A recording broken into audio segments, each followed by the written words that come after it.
Hi, lovely people. I am back with another movie for you. This time we are in the 80s for 1983's Brainstorm.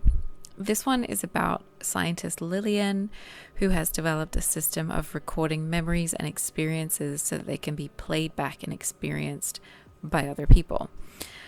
On her team is Michael, a bright young man who uses the technology to understand his estranged wife, while another on the team uses it for more frivolous and egotistical purposes. So when the government finds out about the technology they've invented, they move in and take over the project, planning to use it as a weapon or for torture. So this film stars Christopher Walken. Did you know his real first name is Ronald? I only found that out when I was researching this movie. So perhaps he doesn't really need an introduction with his idiosyncratic way of talking and his many, many roles in films. But he was in Annie Hall, The Deer Hunter, True Romance, and I really love him in Sleepy Hollow as well. He can play serious or crazy. He can make fun of himself. I really like Christopher Walken a lot. And he actually always has modeled his haircut off of Elvis's hair. So that's my little fact about him for you guys. He was considered for the part of Han Solo in Star Wars. And so there. And can you imagine him in Star Wars? I would love to see that. He's going to be in the next Dune movie that's coming out. And he has 2 cats, which makes me like him even a little bit more. And they are called Bowtie and Flapjack. It's so cute. Louise Fletcher is Lillian, the lead scientist who's invented the technology. She was Nurse Ratched in One Flew Over the Cuckoo's Nest and the grandmother in Flowers in the Attic. Have you seen Flowers in the Attic? You might like it. It's very dark. It's V.C. Andrews. Anyway, another story for another time. I found it interesting that both of Louise Fletcher's parents were deaf. So that's kind of cool. Here she plays a scientist, one who is confident and strident, but also very human. The third name in this movie is Natalie Wood. She started out as a child star in Miracle on 34th Street at age 8, where her character has an amazing maturity and warmth for her age. She successfully transitioned into teen and adult roles, unlike a lot of her peers, starring in Rebel Without a Cause, West Side Story, Gypsy. More about her later. Cliff Robertson is also in this film. He was in film and TV for decades and won an Oscar for his role in Charlie, and he was also an aviator. This film was directed by Douglas Trumbull. He is a sci-fi guy. Sci-fi guy. Always sounds like a little superhero or something. He was visual effects supervisor on Close Encounters of the Third Kind, the Star Trek motion picture, Blade Runner, all of which earned him Oscar nominations. He worked on 2001 A Space Odyssey and won a Lifetime Achievement Award for his filmmaking work.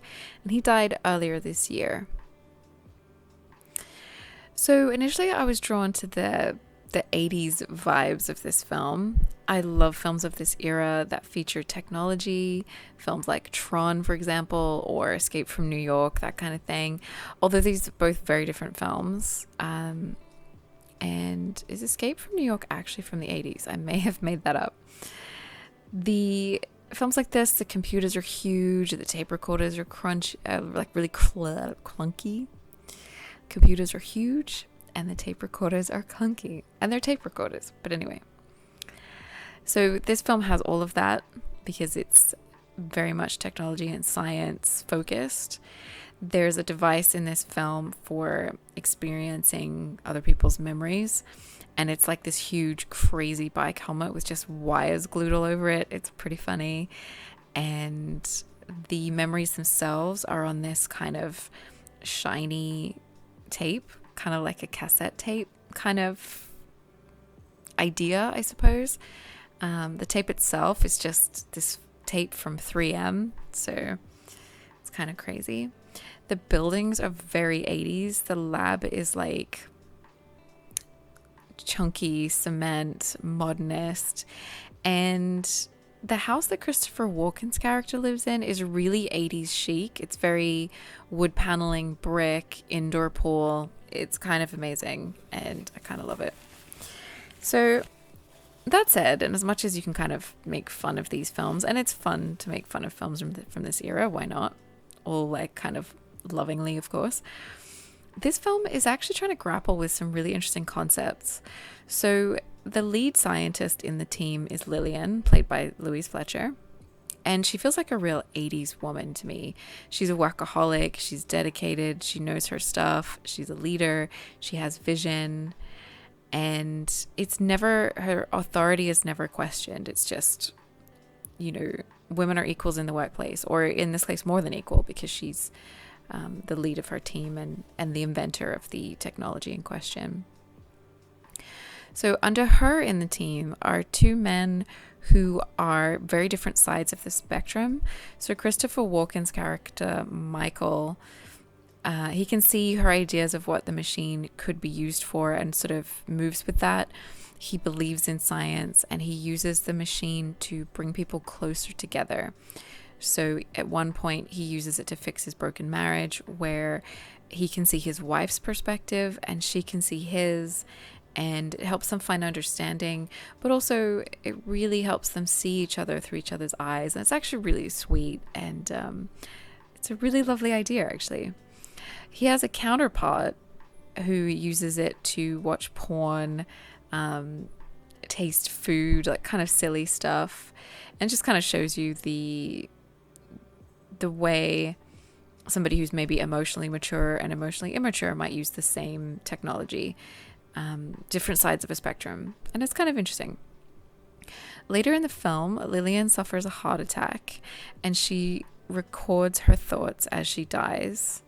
So the film becomes about breaking into the lab so that Michael can access her lost memories and see into the beyond of what happens after death. And it's a really interesting idea, even as it's all a little bit cheesy, and visually it's really interesting. They try to do a lot with the ideas of the afterlife. It was pretty cool. And then the film goes on to explore the idea that if we had this technology, the government would immediately swoop in and want to weaponize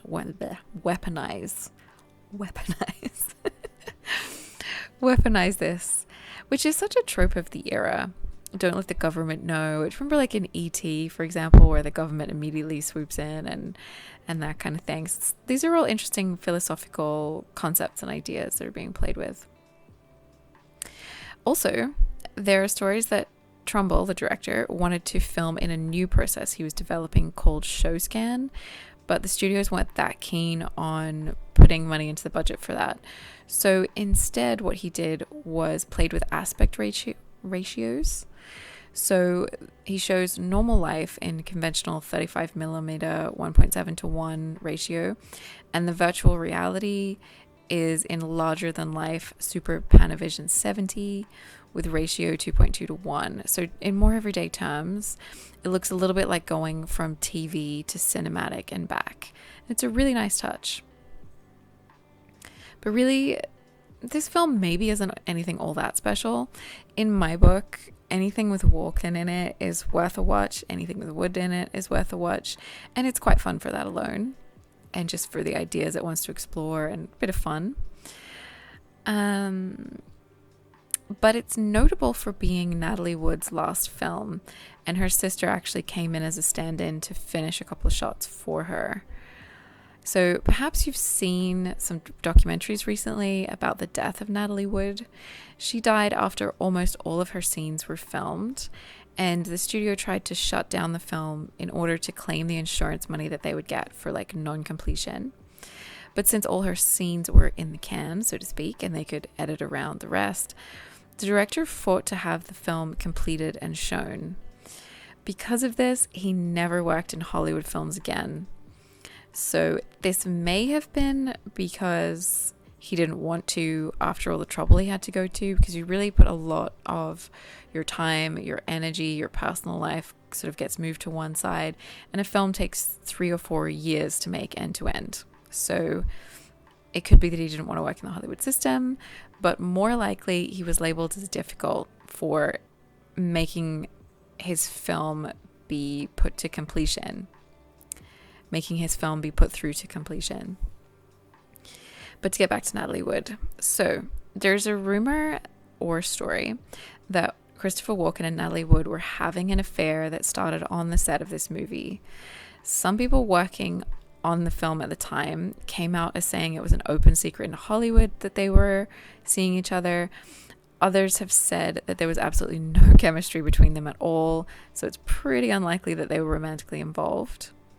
Walken was at the time and still is a married man, and Natalie Wood was also married to star Robert Wagner. So they had previously been married and divorced and had remarried. The three of them, Walken, Wagner, and Wood, which sounds like a 70s folk band, went on board Wagner's motor yacht, and Wood was found drowned the next morning with a dinghy found beached not far from where her body was. So why Wagner didn't notice his wife was missing and how she entered the water are a mystery, as well as how she came to have some of the injuries found on her body. Wagner and Wood are said to have argued the night previously, and perhaps she tried to use the dinghy and leave the boat, but drowned because she had alcohol in her system and anti-nausea medication and a few things like that were found in her system as well. But Wood's sister Lana has always maintained that Natalie couldn't swim and was terrified of drowning, so she would not have left the boat or tried to take a dinghy or anything like that. 2 witnesses near the boat that night have claimed to have heard a woman scream for help. It was initially ruled an accidental drowning until 2011, when the boat's captain stated that he had actually lied to police at the time and told the story that Wagner was jealous of Wood and suspected that there was something going on between her and Walken. So this may have just been Wagner being jealous and not based on any fact. His wife, so Natalie, had a bigger and longer career than him, and it's sort of stated that this difference in their careers may have actually been a problem in their relationship before. So the captain stated that Wagner had prevented him from putting on searchlights or notifying authorities after Woods had disappeared that night. Walken has never been a suspect in the case, but in 2018, the case was reopened and Wagner was named a person of interest by police in the death of his then wife, Natalie Wood. And there has been recent documentaries made about this case if you want to learn more about her and the whole situation. Natalie left behind 2 children and a career that was just taking off again. So that's the sad story there. Yeah, it's pretty bleak. So Brainstorm itself is an early 80s sci-fi delight. It's very dated, it's very of its time, and it's exploring some interesting ideas with, mixed success.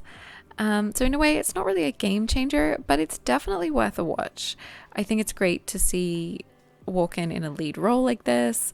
It's great to see just the look of the film. There's some really interesting editing. There's some interesting cinematography, and the imagery is great. And it's just really nice to see Wood's last film. So I would sort of maybe recommend giving it a watch. It really depends on how much you like 80s films and films that explore these kinds of ideas, but I think it's fun and I kind of enjoyed watching it more than I thought I would. So yeah, maybe watch it. If you've seen it, I'd love to hear what you think. There's the comments below, and thank you for watching. I appreciate all your subscriptions. I see you guys. I see your little likes and comments, and I do really appreciate it. And I do I just love sharing films with you guys. So thank you for coming along with me on my videos and things.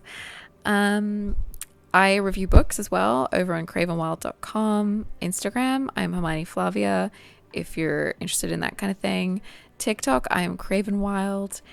And there are more videos about cult and classic films here on this channel. And I will have another film to share with you guys coming out very soon. Thanks for watching.